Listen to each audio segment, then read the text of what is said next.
ہم شکر گزار ہیں پاکستان ٹائمز کے نجم ایک صلی علی محمد وعلی آل محمد صلی علی آل محمد صلی علی آل محمد صلی علی منال محمد صلی علی جمال محمد صلی علی جلال محمد صلی علی قبال محمد صلی علی معال محمد صلی علی نوال محمد صلی علی نقل فضل رسم اصل محمد صلی علی بیان قرآن فرقان عثمان بن عفان محمد صلی علی جفن جفن جفان محمد صلی علی محمد وعلی آل محمد كما صليت على إبراهيم وعلى آل إبراهيم إنك حميد مجيد أعوذ بالله السميع العليم العظيم الحفيظ الوجه الكريم سلطانه الكريم من الرجس الخبيث المخبث الشيطان اللعين الرجيم وكبيله ونفخه ونفسه وهمزه بسم الله الرحمن الرحيم لأمرك صدق الله مولانا العلي العظيم وبلغنا رسوله النبي الكريم ونحن على ذلك لمن الشاهدين والشاكرين والحمد لله رب العالمين ان الله وملائكته يصلون على النبي يا ايها الذين امنوا صلوا عليه وسلموا تسليما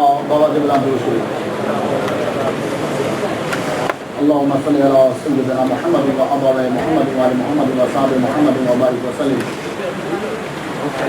آپ لوگ تھوڑے آگے بڑھتے جائیں، ابھی اس لیے کہ بندے اور آئیں گے تو وہ جو بیچارے بعد میں آئیں گے اور کچھ آ رہے ہیں ان کے لیے بانٹنا ذرا مشکل ہو جائے گا. تھوڑا تھوڑا آگے آتے ہیں. آپ جتنے میرے قریب آئیں گے میری خوشی بڑھے گی اور میری بخشش کا سبب بنے گا. اللہ اکبر سبحان اللہ. پہلی دفعہ کسی نے مولوی کی بات مانی ہے. گفتگو آواز نہیں آ رہا. وہ جناب صدر صاحب فرما رہے ہیں MQI کے لیے آواز پیچھے آواز نہیں آ رہی صحیح سے. لعمرو کا تیری عمر کی قسم ہے. اللہ تعالیٰ نے نبی صلی اللہ علیہ وآلہ وسلم سے یہ کہا اے محبوب تیری عمر کی قسم ہے. جیسے کہ تیری عمر کیا ہے تو یہ اصل پروننسیشن عمر ہوتا ہے، عین کے اوپر پیش میم کے اوپر پیش. تیری عمر کی قسم ہے. یہ امر اور عمر معنی دونوں کا ایک ہی ہے. آپ اکثر بولتے ہو اردو میں کہ تیری عمر کیا ہے تو عمر کا معنی کیا ہوتا ہے؟ عمر کا معنی ہوتا ہے وہ مدت، ذہن رکھیے، وہ مدت جس مدت میں بدن روح کے ساتھ رہے اس مدت کو اس ٹائم کو اس وقت کو دورانیے کو عمر کہتے ہیں.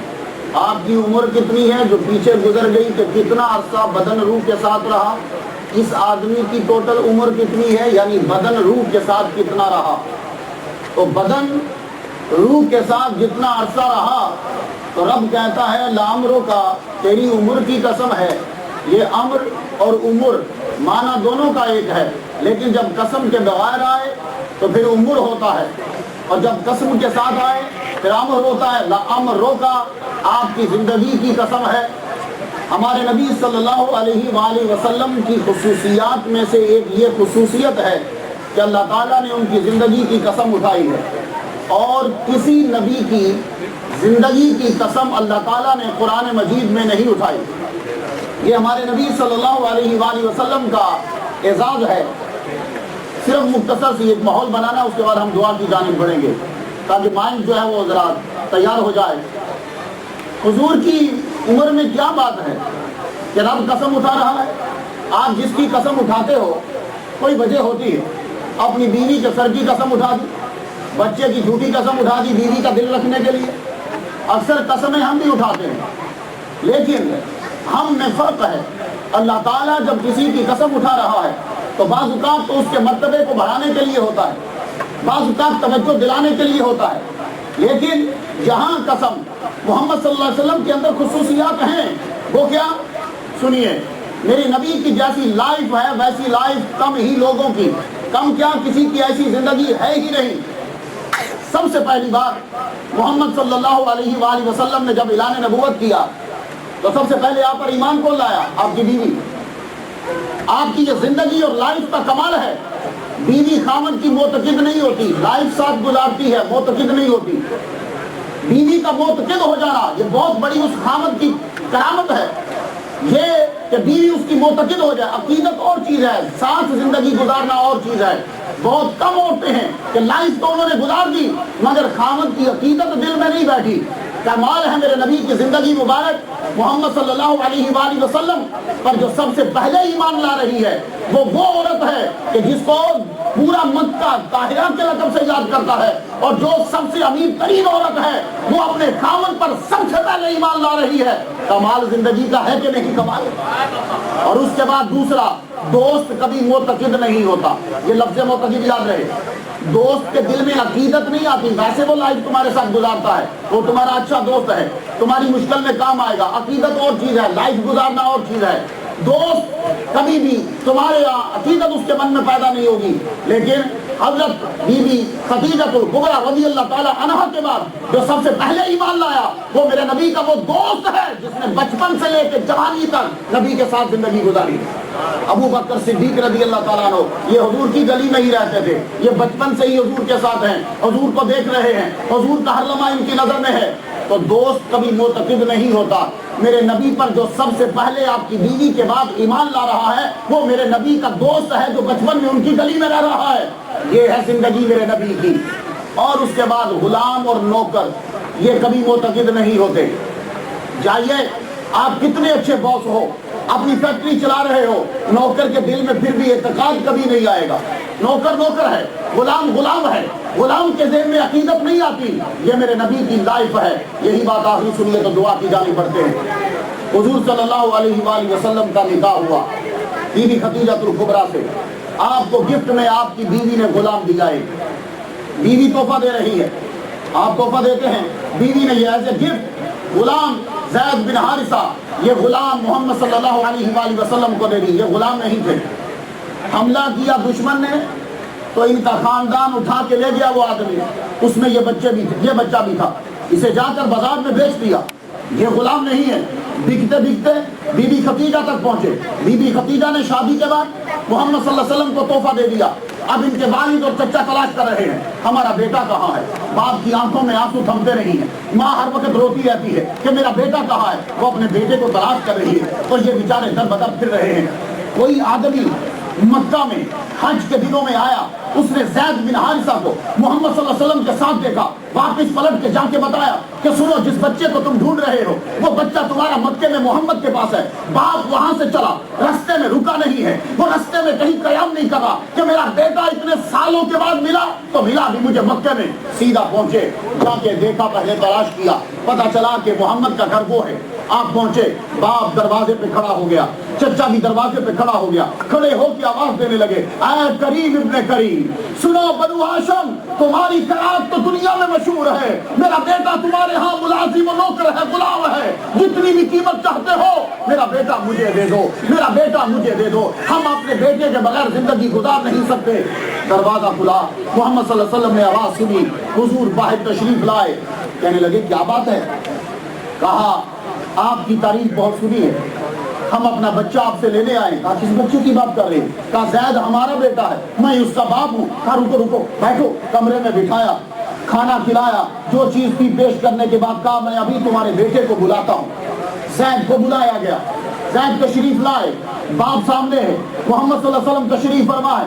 حضور نے فرمایا سنو مجھے پیسے دینے کی ضرورت نہیں ہے، مجھے قیمت دینے کی ضرورت نہیں ہے، مجھ سے یہ باتیں کرنے کی ضرورت نہیں ہے، اگر تمہارا بیٹا تمہارے ساتھ جاتا ہے میری طرف سے اجازت ہے، میں اس کو اجازت دیتا ہوں۔ اب آسمان بھی دیکھ رہا ہے، زمین بھی دیکھ رہی ہے، تاریخ بھی گواہ ہے، فرشتے بھی گواہ ہیں، انسان بھی دیکھ رہے ہیں، لوگوں کی فطرت بھی برابر میں ہے، ہر ایک آدمی سوچ رہا ہے فطرت کیا کہتی ہے کہ جب بیٹا اپنے باپ سے بچھڑ جائے تو جب اس کا باپ جس نے انگلی پکڑ کے اس کو چلانا سکھایا تھا وہ باپ سامنے آ جائے تو بیٹا ہر شے چھوڑ دے گا، اور خاص کر اگر وہ قید میں ہو، غلامیت کی زندگی میں ہو تو بیٹا ہر شے چھوڑ چھوڑے گا، اپنے باپ کے قریب جائے گا، چچا کے قریب جائے گا، ماں کی شکل کو دیکھے گا۔ فطرت یہ کہنا چاہتی ہے کہ جب بیٹا جدا ہو وہ اپنی ماں کو دیکھنا چاہے گا، جس نے سب سے پہلے اس کو بولنا سکھایا ہے، جس نے سب سے پہلے اس کو بولنے کے الفاظ بتلائے ہیں، وہ اپنی ماں کو دیکھنا چاہے گا۔ مگر ہر ایک نے یہ دیکھا، فطرت پلٹ گئی۔ زید نے یہ کہا ابا میں تیرے ساتھ نہیں جاؤں گا، میں محمد کے ساتھ رہوں گا۔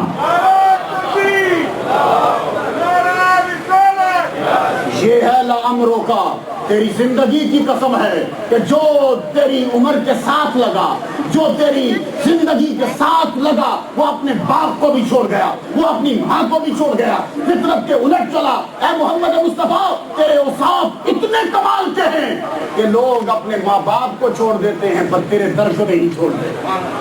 یہ زندگی ہے کہ جس کے گزارنے کا حکم دیا گیا ہمیں، ایسی گزارو۔ اس کے بارے میں کہا گیا کہ نبی کے تابع ہو جاؤ۔ جب ہم نبی کے تابع ہو جائیں گے تو نبی کے لیے ایک جملہ آیا ہے وَمَا أَرْسَلْنَاكَ إِلَّا رَحْمَةً لِّلْعَالَمِينَ، نبی تمام جہانوں کے لیے رحمت ہے۔ آپ میں سے کوئی بندہ اپنے لیے رحمت نہیں ہے، جملہ برداشت کیجیے گا، کوئی بندہ اپنے لیے رحمت نہیں ہوتا، نبی وہ ہے کہ جہان والوں کے لیے رحمت ہے۔ آپ بیٹھے ہو اپنی لائف پہ جا کے غور کرو، آج آئے ہو نا مسجد میں، کیوں آئے ہو؟ میں آیا، آپ آئے۔ ہم لوگ خدا کی بارگاہ میں رونا چاہتے ہیں، کیوں؟ ہمیں معلوم ہو گیا ہے کہ ہماری لائف میں کئی چیزیں ایسی جو ہم نے اپنی جانوں پہ ظلم کیے ہیں۔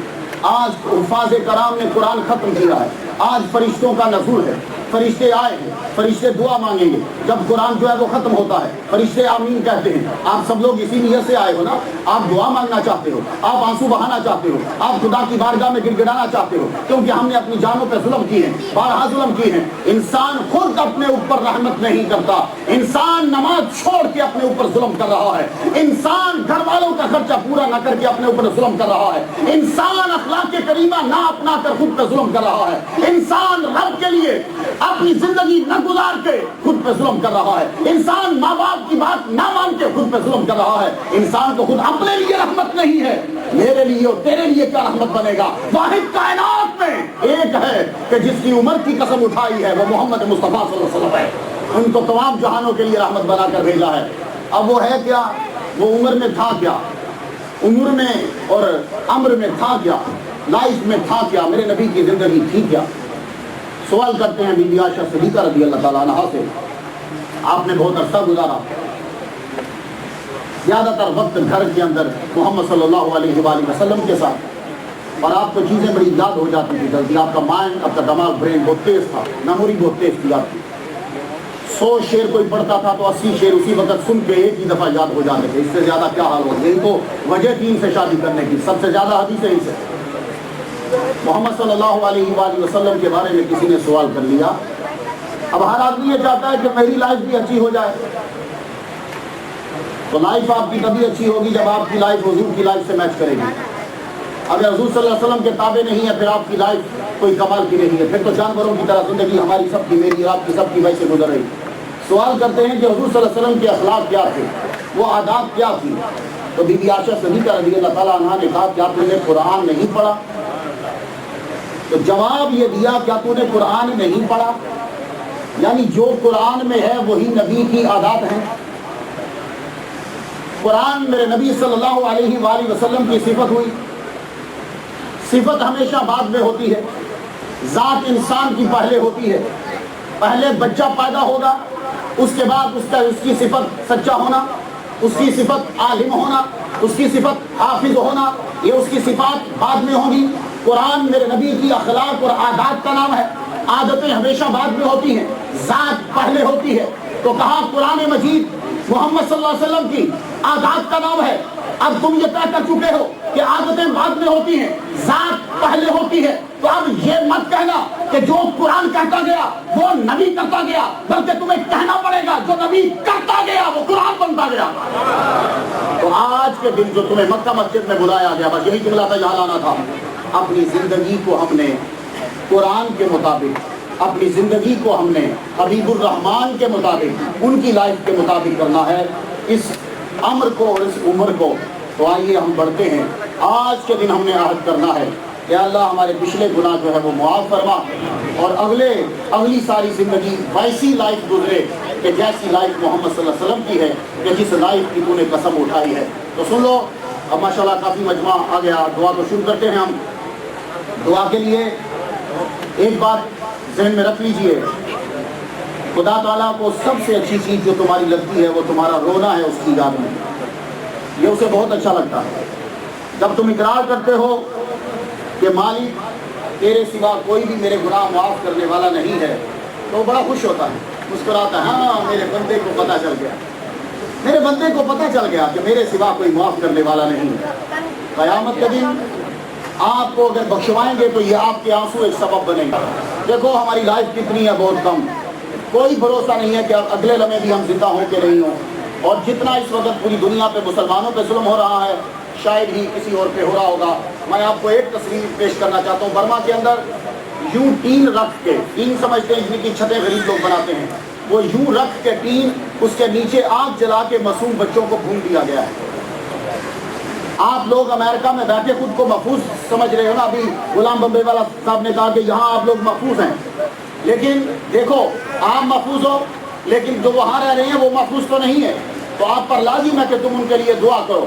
ہماری لائف، میری کتنی بہنیں مجھے ملتی ہیں جب میں مکہ مسجد دعا کرنے آتا ہوں، نعیمی صاحب پچھلے سے پچھلے سال دعا کی، خدا نے مجھے بیٹا عطا کر دیا، ہم نے یہاں دعا کی، اللہ نے ہمیں بچہ دے دیا۔ یہ ہمارا کمال نہیں ہے، اس پروردگار عالم کے سامنے جب بھی روگے، وہ 70 ماؤں سے بڑھ کے پیار کرتا ہے۔ میری ایک ماں جب میرا ایک آنسو دیکھتی ہے نا، چھپی ہوئی چیزیں بھی نکال کے دے دیتی ہے، بیٹے یہ لے یہ لے یہ لے۔ تو جو 70 ماؤں سے بڑھ کے پیار کر رہا ہے، جب تیری آنکھ سے آنسو نکلے گا کیا تمہیں نہیں دے گا؟ میں نہیں مانتا کہ وہ نہیں دے گا، پر یہ شرط یہ ہے کہ آج اتنے آنسو بہاؤ کہ یہ پورا چہرہ تر ہو جائے، اور قیامت کے دن ہم رو کے کہیں مالک ہمارے اعمال لگے، ان یاد میں نکلے ہوئے آنسو انہی گالوں کے اوپر پڑے تھے، اسی داڑھی میں پیوست ہوئے تھے، مالک ان آنسوؤں کا صدقہ ہمیں دوزخ سے آزادی دے دے۔ اب آپ سب لوگ میرے ساتھ دعا، میں یہاں دعا مانگنے نہیں آتا، میں آتا ہوں تمہاری آمین سننے کے لیے۔ آپ سمجھتے ہو کہ شاید یہ آتا ہے وہاں سے، یہ نہ، میں آپ کی آمین سننے کے لیے آتا ہوں۔ میرے جملے قبول ہوں گے تمہاری آمین کی وجہ سے، میرے جملے قبول ہوں گے میری بہنوں کے رونے کی وجہ سے، میرے جملے قبول ہوں گے میرے بچوں کے آنسوؤں کی وجہ سے، میرے جملے قبول ہوں گے ان بوڑھے لوگوں کے سفید بالوں کی وجہ سے، میرے جملے قبول ہوں گے ان نوجوانوں کے آنسوؤں کی وجہ سے۔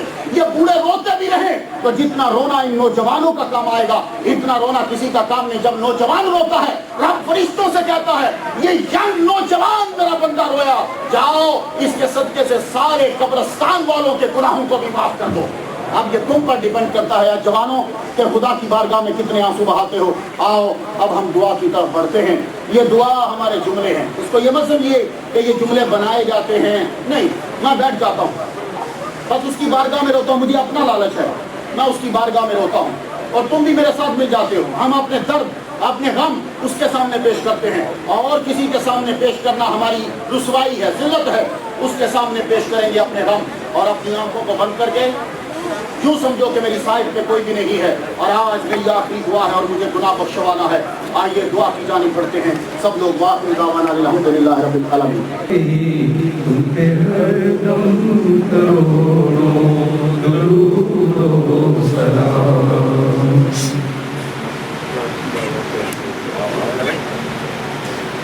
سامعین اکرام، بدھ کے روز غوث اعظم مسجد میں ختم قرآن پاک ہو رہا ہے، 15 اگست ہے، آپ ضرور دعائے ختم قرآن میں شرکت فرمائیں۔ 27ویں شب آ رہی ہے بدھ کے دن 15 اگست کو، آپ ضرور شرکت فرمائیں، اور جہاں جہاں ختم قرآن کی 11 روزہ محافل، محرم شریف میں 10 روزہ محافل، اسی طرح سال بھر پوری کوشش ہوتی ہے مکہ مسجد میں الحمدللہ اللہ اور اللہ کے رسول کا ذکر اقدس، قرآن پاک کی خدمت، حدیث مبارکہ کی خدمت، اور الحمدللہ کمیونٹی کی خدمت بھی جاری ہے۔ اور میری یہ دعا ہے کہ جو مکہ مسجد کی انتظامیہ ہے، جو مکہ